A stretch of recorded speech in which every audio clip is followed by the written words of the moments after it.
Mais mon cher Monsieur le Président, le fait reste qu'il y a un pays qui offre malheureusement le sanctuaire à ces groupes terroristes. Ils ont leur siège, ils donnent la formation aux terroristes là-bas, dans leur pays. Ils sont financés là-bas, ils sont armés là-bas, ils expédient ces gens de là-bas. Donc c'est difficile pour nous d'ignorer le fait que quand même, ils ont des parrainages à Pakistan.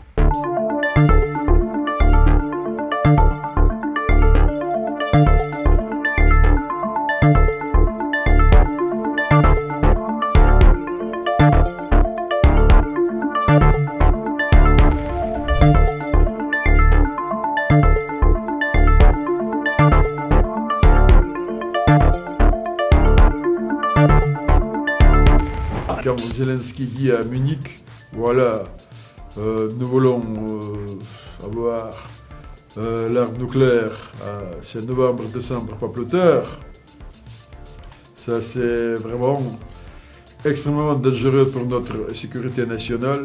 On a beaucoup de points plus profonds, mais toujours très très sensibles pour nous au cadre de cette caisse, ce dossier.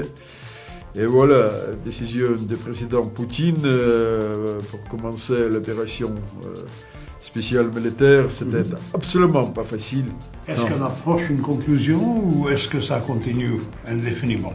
Terminer ça plus tôt possible, mais le problème, c'est pas nous. Comme avec le traité de Minsk à l'époque, Zelensky l'a dit très cynique, voilà.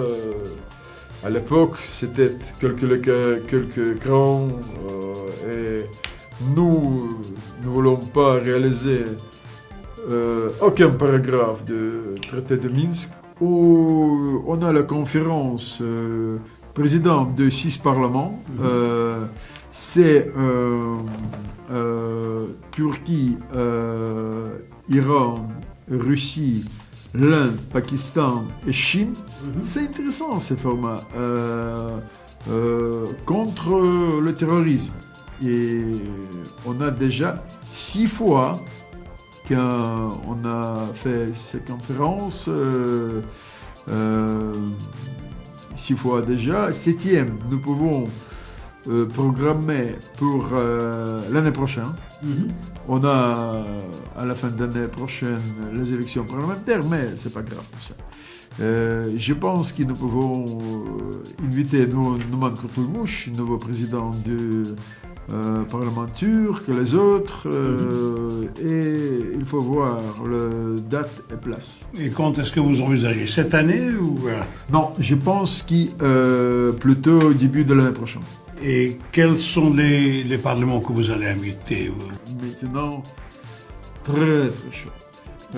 Bien sûr, si nous voulons pas qu'il change de vue, blablabla, mais vraiment couper le terrorisme sur la terre, il faut être dur quand on touche ce dossier. Mais mon cher Monsieur le Président, le fait reste qu'il y a un pays qui offre malheureusement le sanctuaire à ces groupes terroristes. Ils ont leur siège, ils donnent la formation aux terroristes là-bas, dans leur pays.